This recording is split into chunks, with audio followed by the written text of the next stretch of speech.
नमस्कार। मैं वीरेंद्र कुमार अधिवक्ता और आप सभी यूट्यूब के दर्शकों श्रोताओं को यूट्यूब के चैनल रियल नॉलेज पर स्वागत है। और आज मैं पुनः पूर्व की भांति इस चैनल पर आप लोगों के समक्ष हाजिर हूं। और आज मैं पुनः इस चैनल पर एक संक्षिप्त विचार व्यक्त करने जा रहा हूं एक महत्वपूर्ण मसला पर। और इस विषय पर विचार व्यक्त करने की विचार मेरे मन में क्यों आया, इसके बारे में मैं थोड़ा बता देना चाहूँगा कि विगत दिनों हमारे कोर्ट में मुझसे मिलने एक क्लाइंट आया और वह मुवक्किल क्लाइंट ने हमसे एक प्रश्न किया कि आप ये बताइए, आप वीडियो बनाते हैं, आप ये बताइए कि क्या झूठ बोलना अपराध है। तो आज मैं इस सब्जेक्ट पर आप लोगों के समक्ष एक संक्षिप्त चर्चा, एक संक्षिप्त विचार लेकर के यहाँ हाजिर हुआ हूँ। तो चलिए अब हम बातचीत की शुरुआत करते हैं। तो झूठ बोलना, जहाँ तक झूठ बोलने की सवाल है, तो झूठ बोलना अपने आप में अपराध नहीं होता। अपराध सिर्फ और सिर्फ व्यक्ति का आशय पर निर्भर करता है। कोई कृत्य अपराध नहीं होता, कोई कर्म अपराध नहीं होता, कोई एक्ट अपराध नहीं होता। अपराध सिर्फ और सिर्फ उस एक्ट के पीछे व्यक्ति की भावना, उस व्यक्ति के आशय क्या है, इस पर निर्भर करता है। सद्भावना से, अच्छे नियत से किया गया कोई भी काम अपराध के श्रेणी में नहीं आता है। कानूनन दृष्टि, किसी भी दृष्टि से अच्छे नियत से, अच्छी भावना से कोई भी काम किया गया अपराध के श्रेणी में नहीं आता है। कोई भी कृत्य अपराध के श्रेणी में नहीं आता है। एक्ट अपने आप कोई अपराध कंस्टिट्यूट नहीं करता। एक्ट कभी भी अपराध के श्रेणी में नहीं आता। एक्ट के पीछे भावना क्या है, आशय क्या है, यह अपराध को गठित करता है। तो कहने का तात्पर्य है कि हम एक वाक्य में कहें तो एक्ट अपराध नहीं है, बल्कि कर्ता के आशय अपराध हो सकता है। अगर बुरी भावना से, दुराशय से कोई काम किया जाए तो वह अपराध हो सकता है। तो इस दृष्टि से झूठ बोलना भी अपराध नहीं है। अगर वक्ता, बोलने वाला का आशय, उसकी भावना अच्छी है, वह सद्भावना से बोला गया है, अच्छे आशय से बोला गया है, वह कोई दुराशय से नहीं बोला गया, तो वह झूठ बोलना अपराध नहीं होता है। और इस बात की एक्सप्लेनेशन, एनालिसिस मैं महाभारत की एक घटना का उदाहरण देते हुए यहाँ करना चाहूँगा।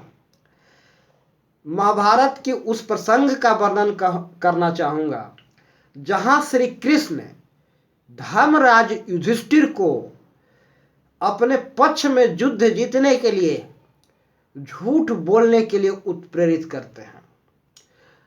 अश्वत्थामा हतः वाली घटना। गुरुद्रोण पर विजय पाना बड़ा मुश्किल हो रहा था अर्जुन को, और संभव भी नहीं था, क्योंकि गुरुद्रोण अर्जुन के गुरु थे। और गुरु तो गुरु ही होते हैं, चाहे जो भी हो। एक कहावत है कि गुरु गुरु होता है। तो अर्जुन को विजय पाना गुरुद्रोण पर मुश्किल काम था, असंभव था, और कोई रास्ता नहीं बचा था गुरुद्रोण पर विजय पाने के लिए। इसलिए भगवान श्री कृष्ण ने धर्मराज युधिष्ठिर को, जिन्होंने जीवन में कभी झूठ न बोलने के प्रण लिया था, जो कभी झूठ नहीं बोलते थे, वे बिल्कुल भोला भाला इंसान थे, वह भोला भाला इंसान को जो झूठ नहीं बोलना चाहते थे, कभी बोलना पसंद नहीं किया और जो कभी बोले नहीं, उस भोले भाले इंसान को, धर्मराज युधिष्ठिर को श्री कृष्ण ने झूठ बोलने के लिए उत्प्रेरित किया, क्योंकि युद्ध जीतने के लिए और कोई दूसरा रास्ता नहीं बचा था। तो न्याय की स्थापना के लिए, न्याय की स्थापना के लिए, समाज में न्याय स्थापित करने के लिए, न्याय प्राप्त करने के लिए झूठ बोला जाना कहीं से अपराध नहीं है। अगर झूठ बोलने वाला का आशय समाज में न्याय स्थापित करना हो, न्याय प्राप्त करना हो, न्याय की व्यवस्था स्थापित करनी हो, और इस आशय से झूठ बोला जा रहा है और न्याय स्थापित करने के लिए उसके पास और कोई दूसरा विकल्प नहीं हो, तो वह झूठ बोलना अपराध नहीं होता है, क्योंकि अपराध का संबंध एक्ट से है ही नहीं। कोई भी एक्ट न तो वह अपराध होता है न निरपराध। एक्ट ना तो सही होता है न गलत होता है। एक्ट ना तो अच्छा होता है न बुरा होता है। एक्ट ना तो अच्छा, ध्यान दीजिएगा, एक्ट ना तो अच्छा होता है न बुरा होता है। एक्ट ना तो सही होता है न गलत होता है। तो एक्ट को आधार पर हम यह नहीं कह सकते कि कोई काम गलत है या सही, क्योंकि एक्ट सिर्फ और सिर्फ एक्ट होता है, कृत सिर्फ और सिर्फ कृत होता है, कर्म सिर्फ और सिर्फ कर्म होता है। अच्छा या बुरा होना कर्ता के आशय, नियत, भावना पर निर्भर करता है। यदि उसकी भावना अच्छी हो, उसके आशय अच्छे हो, तो झूठ बोलना अपराध नहीं है। अगर आशय गलत है तो झूठ बोलना अपराध है। तो कहने का तात्पर्य एक्ट सिर्फ एक्ट होता है और गलत सही होता नहीं है। आशय सही और गलत हो सकता है, भावना अच्छी बुरी हो सकती है, लेकिन एक्ट अच्छा बुरा नहीं होता है। तो एक्ट अपने आप में अपराध कंस्टिट्यूट नहीं करता।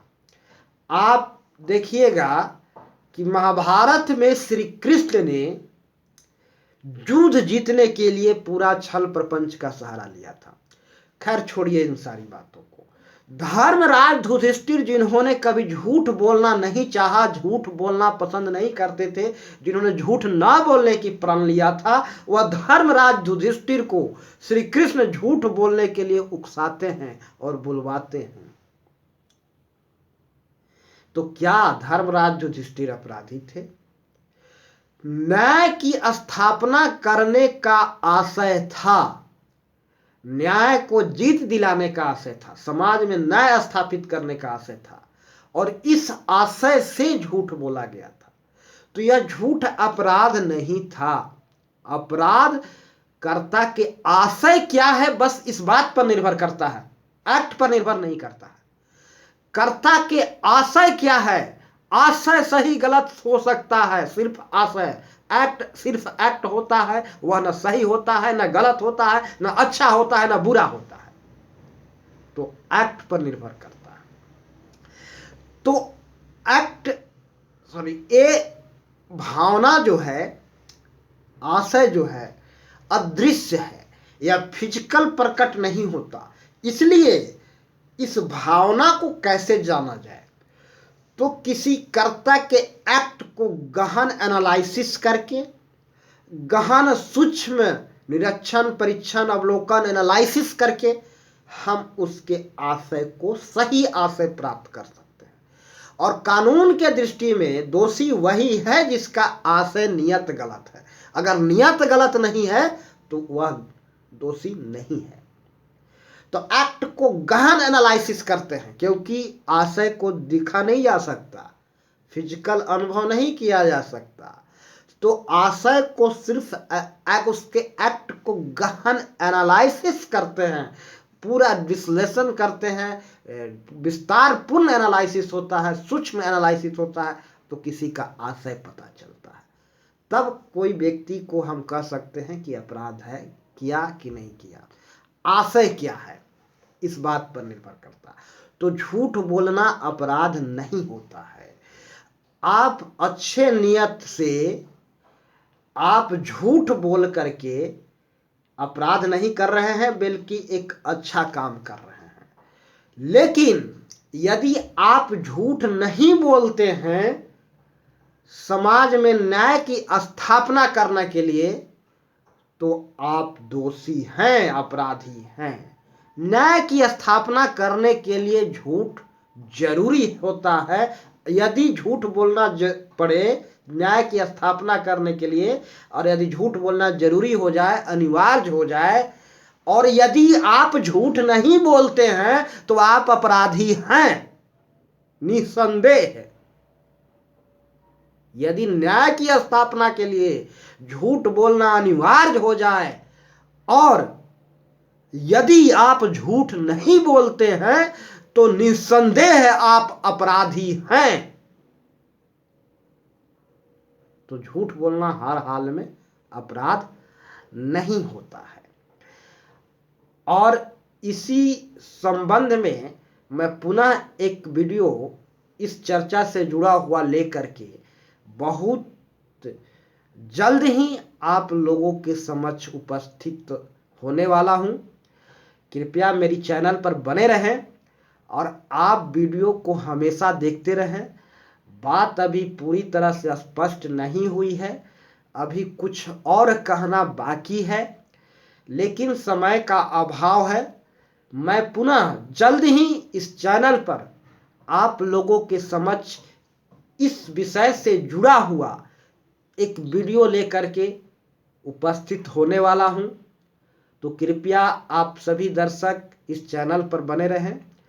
और आज मैं अपनी वाणी को विराम देता हूं, और मैं सभी दर्शकों से कहना चाहूँगा कि यदि मेरी बातें पसंद आए तो इस चैनल पर आप बने रहें और वीडियो को लोगों तक शेयर करें, और चैनल को सब्सक्राइब अवश्य करें।